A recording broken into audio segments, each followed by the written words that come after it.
ఆశా వర్కర్లకు రాష్ట్ర ప్రభుత్వం ఇచ్చిన హామీలను నెరవేర్చాలని ప్రభుత్వాన్ని డిమాండ్ చేశారు. రాజన్న సిరిసిల్ల జిల్లా ముస్తాబాద్ మండల కేంద్రంలోని ఆశా వర్కర్లు చెలో సచివాలయం ముట్టడి కార్యక్రమానికి పిలుపునివ్వగా ఆశా వర్కర్లను ముందస్తు అరెస్ట్ చేశారు. ఈ సందర్భంగా ఆశా వర్కర్ మంజుల మాట్లాడుతూ రాష్ట్ర ప్రభుత్వం ఆశా వర్కర్ల న్యాయమైన డిమాండ్లను పరిష్కరించాలని, కనీస వేతనం 18,000 రూపాయలు అమలు చేసి ఉద్యోగ భద్రత, ప్రమాద బీమా కల్పించాలని కోరారు. ఈ కార్యక్రమంలో మండల ఆశా వర్కర్ మంజుల, దేవిక, జ్యోతిలక్ష్మి, నవిత, లక్ష్మి పాల్గొన్నారు. ఒక ఆశతోని ఎట్లా అంటే మేము అసెంబ్లీ ముట్టడి అనేది మాకు సిఐటి ఆధ్వర్యంలో మాకు రాష్ట్ర కమిటీ పిలుపు ఇచ్చారు కాబట్టి వెళ్దామని చెప్పేసి అనుకున్న వాళ్ళకి మా హక్కుల కోసం మేము పోరాడే విధంగా మేము బయటకు వెళ్తాము అని చెప్పేస్తే ముందు అధికారులు మీరు బయటకు వెళ్ళాల్సిన అవసరం లేదు అని చెప్పేసి కలెక్టర్ గారు కానీ, డిఎంఎన్హెచ్ఓ గారు కానీ, మిగతా మాకు మెడికల్ ఆఫీసర్స్ కానీ అందరి ద్వారా ఆ విధంగా పోస్ట్ ఉంది. అసలు ఎవరు బయటకు వెళ్ళొద్దు అని చెప్పేసి అక్కడ నుండి ఉంది.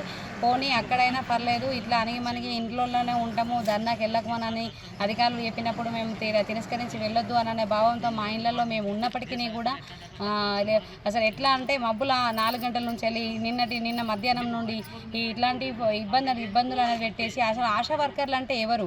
గవర్నమెంట్ ఆధ్వర్యంలో మేము ప్రజలకు సేవలు అందించే వాళ్ళమా, లేకపోతే దుండగులమా, మేము పెద్ద దొంగతనం చేసినామా? అసలు ఏంటిది మేము చేసింది? మాకు ఎట్లా అంటే మాకు భద్రత కావాలి, మాకు కావాల్సింది చాలని జీతాలు కాకుండా మాకంటూ ఒక జీతం ఉండాలి, మమ్మల్ని గవర్నమెంట్ ఉద్యోగులుగా గుర్తించాలి అని, మాకు ప్రమాద బీమా సౌకర్యం అనేది కల్పించాలి. ఇవన్నిటి కోసం మేము న్యాయబద్ధమైన కోరికలు కోరుతున్నాం కానీ ఏదో మేము చేసిన కొంచెమంది పనికి గొంతమ్మ కోరికలు మేము కోరట్లేదు. దానికి కూడా అడుక్కోవడానికి గవర్నమెంట్ ఆధ్వర్యంలోకి వెళ్ళాలంటే ప్రతి ఒక్క అధికారులకు మేము వినతి పత్రాలు విన్నవించుకున్నప్పటికీ కూడా ఎవరు ఎలాంటి స్పందించకపోవడానికి మళ్ళీ కనీసం ఏమన్నా వెళ్ళి అసెంబ్లీ ముట్టడికైనా కానీ మేము కమిషనర్ దగ్గరికి వెళ్ళి కమిషనర్ గారినైనా కలిసి మేము చేస్తాము అని అంటే కూడా ఇంకోవాలనే అమ్మ అన్నం పెట్టదు, అడుక్కుంటే అడుక్కోనివ్వదు అన్న విధంగానే ఉంది. ఇక్కడ అడుగేసిన ఒక అడుగులోనే మమ్మల్ని అసలు దాటనివ్వకుండా ఇళ్ళకి వచ్చి మమ్మల్ని అరెస్ట్ చేయడం అనేది అయితే ఇది చాలా దారుణమైన విషయము. దీన్ని తీవ్రంగా ఖండిస్తున్నాము.